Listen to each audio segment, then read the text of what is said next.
En último, de los pensamientos que tenemos los psiquiatras el día de hoy, es atribuirle algunos síntomas de enfermedad a cualquier cosa que no tenga una relación directa, explicable y de alguna manera hasta exacta a lo que llamamos ahora neurociencias. Todos los componentes hormonales, todas las actividades fisiológicas de los neurotransmisores y sus acciones sobre la conducta, sobre los afectos y sobre el pensamiento, pues son el punto de partida para cualquier opinión que tenga que ver con la difusión de lo que es para nosotros el día de hoy y espero que para ustedes la salud mental. Sin embargo, el día de hoy me voy a apartar por completo del aspecto científico de las ciencias del comportamiento o de las neurociencias, como repito lo llamamos ahora, porque quiero decir algo que es entre comentario, por una parte, y entre pregunta hacia ustedes, hacia el público que nos ve, hacia los amigos, hacia los pacientes, porque es algo que me tiene muy confuso y no logro tener una explicación coherente y congruente a través de los conocimientos de la medicina.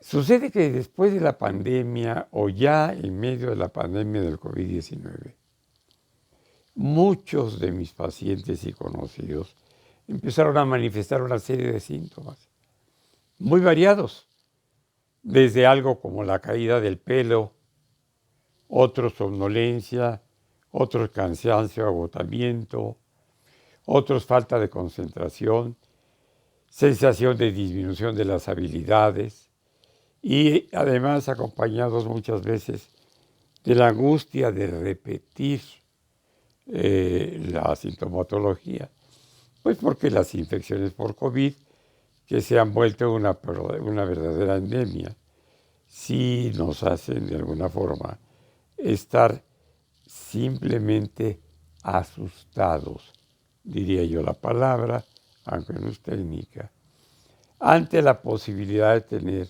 no solamente la infección o repetir la infección, sino algunas consecuencias. Y ahora casi todo lo que les pasa a mis pacientes se lo atribuyen o los atribuimos al síndrome post-COVID. He leído hasta donde he podido lo que se ha publicado al respecto y bueno, están atribuyéndole de todo y a todo lo que puede considerarse síntoma desconocido en esto que es el síndrome que llamamos post-COVID.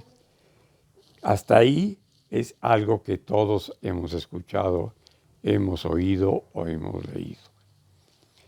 Pero lo que yo tengo como algo que quiero comentar para ustedes y preguntarles su punto de vista es lo siguiente, porque no me lo explico. Yo sufrí una caída hace poco más de 5 años, de una manera que podría yo decir esperada, porque, bueno, muchas de las caídas de las personas mayores y de las no tan mayores suceden en el domicilio y suceden en el baño del domicilio. Yo simplemente me resbalé al dar un giro rápidamente para tomar la navaja de rasurar que se había olvidado dentro de la regadera y al girar me resbalo, me caigo y me fracturo la cadera, me fracturo el fémur. Todavía no apareció el COVID y para mí la recuperación fue larga, dolorosa, tediosa y pues sí, preocupante en muchos sentidos. Sin embargo, el día de hoy tengo un dilema que se relaciona también con caídas y fracturas, pero ya no en el medio ambiente en que algunos artículos lo dicen o lo señalan con frecuencia, que es, repito, en el hogar y sobre todo en el baño o en las escaleras. No, resulta que cuando menos 5 personas muy cercanas a mí en los últimos 3 meses han sufrido fracturas por caída. Y caramba, yo me preguntaba, pues, ¿qué pasa? ¿Es gente muy joven? Las 5 son mucho más jóvenes que yo. Y mi hermano, que es más o menos de mi edad, mi hermana, que es más o menos de mi edad, que se han caído, pues, se han fracturado. Pero bueno, eso puede ser una coincidencia o puede ser porque tengan los huesos duros o lo que quieran y manden. Pero ¿cuál es la explicación que quiero yo darme a mí como médico por las caídas de mis familiares, algunos pacientes muy queridos o amigos muy cercanos? Pero de veras muy cercanos, hábiles y capaces. Últimamente, ya acabo de hablar con ella ayer o antier, una chica que incluso practica fitness y tiene sus tutoriales en redes sociales y vive literalmente para hacer ejercicio y además pues creo que tiene un cuerpo físicamente muy fuerte, muy bien dotado. Respuesta obviamente al ejercicio y a la disciplina que tiene al comer y al ejercitarse. Pero me comentaba la compañera hace 2 o 3 días, ¿qué no será que el que hemos estado durante casi 3 años sin las actividades normales a las que estuvimos acostumbrados toda la vida?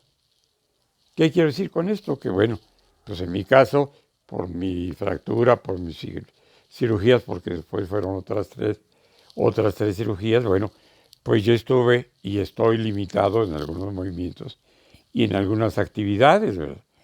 Para subir o bajar escaleras me tengo que sostener el pasamanos. Hago el intento de subir sin agarrar el pasamanos y voy con el miedo a tropezarme o a caerme. Y cuando salgo aquí en las banquetas de mi colonia, que es una colonia que está muy arbolada, pues las raíces de los árboles que están precisamente en las banquetas hacen que parezcan pequeñas montañas rusas las banquetas de esta colonia. Entonces ahí salgo con mi bastón. Y imagínense para el ego descomunal que tiene una persona tan vanidosa como yo, pues es horrible sentirse el viejito que va con el bastón, ¿verdad? Pero ¿qué pasa con los demás que son jóvenes, que son fuertes, que hacen ejercicio diario, que suben y bajan, que andan en bicicleta, que hacen ejercicio todo el día, que están realmente sanos? Y entonces la opinión de Aurora sí me llamó la atención porque dije, bueno, efectivamente, ¿qué no será que el acostumbrarnos o mal acostumbrarnos al permanecer pues casi en una vida sedentaria muy diferente a la actividad cotidiana que tuvimos durante toda la vida? ¿Qué no será que no estamos acostumbrados ya a los movimientos bruscos, a los giros rápidos, a las subidas y bajadas pues, de escaleras o de banquetas, y que esa falta de destreza tenga que ver con la inactividad en la que nos puso pues casi a prueba la pandemia y el confinamiento? Esa es mi pregunta hacia mí mismo y esa es la pregunta que yo le hago a ustedes. ¿Qué piensan de esta opinión o de este punto de vista? ¿Por qué ahora mis amigos, mis pacientes, algunos de mis familiares más cercanos y gente muy querida por mí se cae y se fractura? No me lo puedo explicar, de veras. Me lo expliqué en mi caso porque fue un resbalón, pero los demás no tenían por qué. Esa es la pregunta del día de hoy para ustedes. Y por último voy a hacer la otra pregunta que hice hace unos días. Señor presidente Andrés Manuel López Obrador, ¿cuándo me hace favor de darme una entrevista para platicar, entre otras cosas, del regreso de don José Gutiérrez Vigó al país? Muchas gracias y disculpen esto que no tiene nada que ver con la ciencia, sino con una pregunta muy simple. ¿Qué carambas está pasando?